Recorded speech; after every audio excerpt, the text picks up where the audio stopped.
In continuation with the topic that is engineering curves, in this particular session, we will see the construction procedure for an hypocycloid. We know that in hypocycloid, the generating circle rolls inside the directing circle, and the curve will be generated by any fixed point on a circumference of the generating circle. Hypocycloid is a path traced out by a point of the circumference of a generating circle when it rolls inside another circle, that is known as the directing circle, without slipping and sliding. Here in this two animation, you can see that the curves are generated. This red line in this figure number 1, that is the curve generated by any point on the generating circle which rolls inside the directing circle. Okay. Now we will see the construction procedure for hypocycloid. In hypocycloid, the generating circle rolls inside the directing circle. Now similar to construction procedure for the epicycloid, here also we need to first find out the angle theta which will be covered by the generating circle on the directing circle when it rolls for one revolution. So this one is the generating circle of diameter small d. This blue arc represents the portion of the directing circle of diameter d. That is capital D. This pink circle is the generating circle of diameter small d, while the diameter of directing circle is capital D. Now when this generating circle rolls inside the directing circle for one revolution, the arc length which is covered by the generating circle on directing circle means this much length, that is equal to circumference of the generating circle, that is pi into small d, while the radius of this directing circle is the capital D by 2. Now we know the relationship, that is L equal to r theta. Well, L represents the arc length. So here in this case, arc length equal to pi into small d. R is the radius of the arc. So here in this case, it is capital D by 2, and theta is the included angle. So theta equal to, in radian, it is 2 pi into small d by capital D, and if we convert into degree, then it is 360 degree into small d by capital D. So this is the equation to find out the angle which is covered by the generating circle when it rolls inside the directing circle for one complete revolution. So for the construction, first we need to find out this value of theta.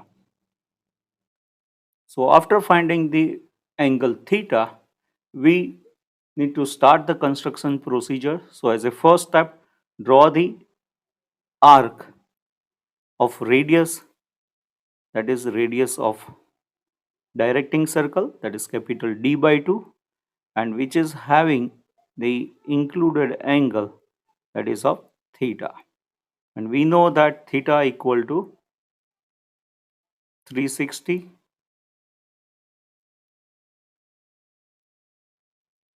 into small d by capital D. So draw this arc which represent the directing circle. Now as a next step, we have to draw the generating circle. So draw the generating circle of given diameter, that is small d, like this, right, which is touching the directing circle. So this touching point is nothing but point P that we will consider as a reference point to draw the hypocycloid. Now divide this generating circle into 8 equal parts. You can divide into any number of equal parts. So minimum 8 equal parts are required. So here the generating circle is now divided into 8 equal parts and number them.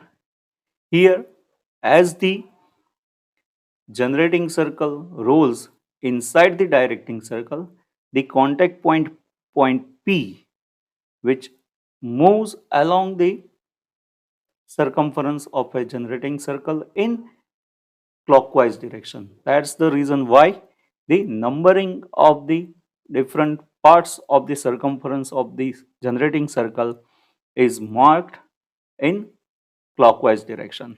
So 1, 2, 3, 4, 5, 6, 7, 8 in clockwise direction. Now moving further, first we need to draw the locus of center point C. Here center point C is the center of the generating circle.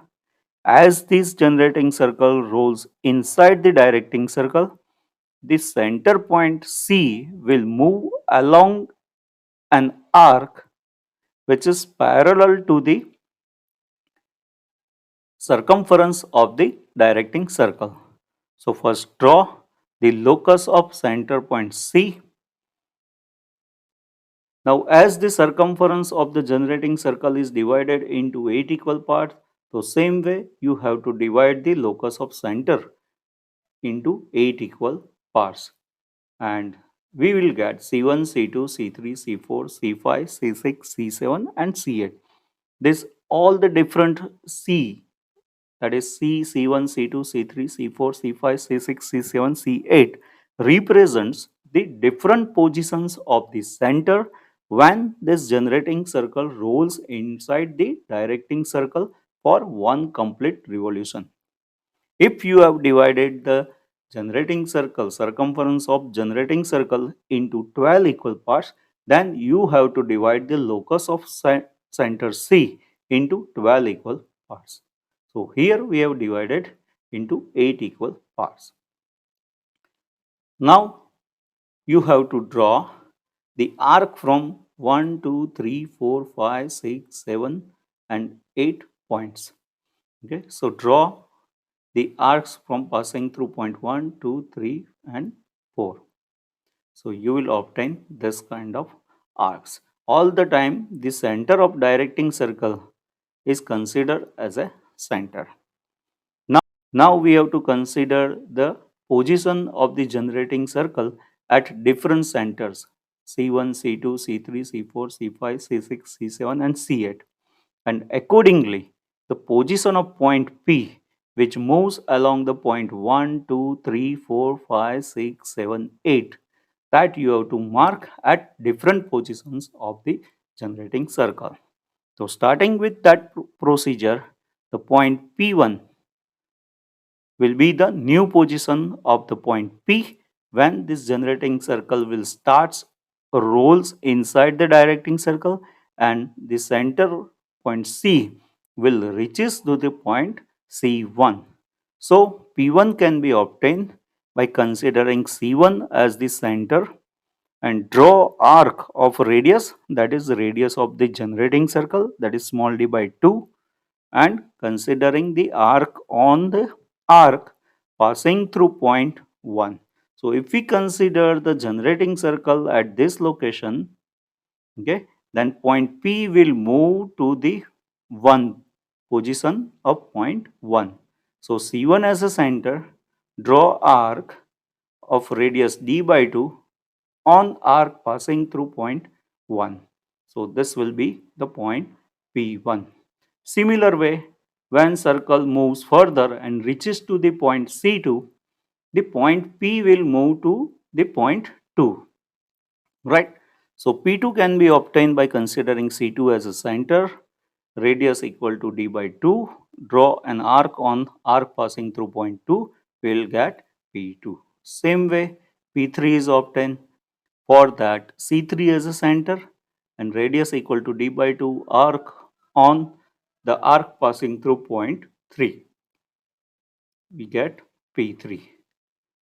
When circle reaches to the center C4, the point P will move to the point 4. So P4 is the lowest position of the hypocycloid, right? Means P4 can be obtained like this: C4 as a center, d by 2 as a radius, arc which will touch to the arc passing through point 4. So this point here, that will be point P4. Similarly, we can obtain P5, P6, P7, and similar as P4. Now P8 will be at the highest position of the hypocycloid curve, and that is through the arc, that is on the arc which is passing through the point 8. So this point will be point 8. Now we have obtained the different positions of point P when the generating circle rolls inside the directing circle. So these positions are P1, P2, P3, P4, P5, P6, P7 and P8.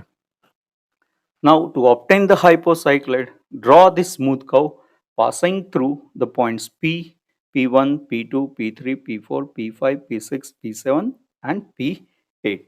So this way we can obtain the hypocycloid. I hope the construction procedure for the hypocycloid is clear. Now consider a special case where d equal to 2d, means diameter of directing circle is twice the diameter of the generating circle. At that time, the hypocycloid, which is obtained by the any reference point on the generating circle, will be a straight line, as you can see in this animation. Okay. This is the special case in which hypocycloid is a line, okay, and the condition required to obtain hypocycloid as a line, that is capital D equal to 2 times D, means the diameter of directing circle equal to 2 times diameter of the generating circle. So now we will see the construction procedure to draw normal and tangent at any point S on hypocycloid. So first mark the point S as per given condition. So say here the point S is on hypocycloid. Okay. At this point S, we have to draw normal and tangent. So first mark point S. From point S, draw an arc on locus of center of radius equal to d by 2. So this radius is d by 2, that is radius of generating circle.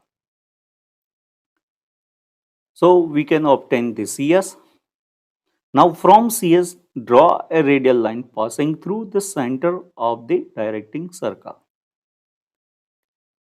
which will touch the circumference of the directing circle. That point is point N. Now draw a line passing through point N and point S, that will be the normal at point S, that is NN. And we know that normal and tangent at any point are perpendicular. So from point S, draw a line perpendicular to the normal NN, that will be the tangent at point S. Right. So this tangent will be perpendicular to the normal NN. So this way we can obtain the normal and tangent at any given point S on the hypocycloid. I hope the construction procedure for hypocycloid and the procedure to obtain normal and tangent at any given point S is clear.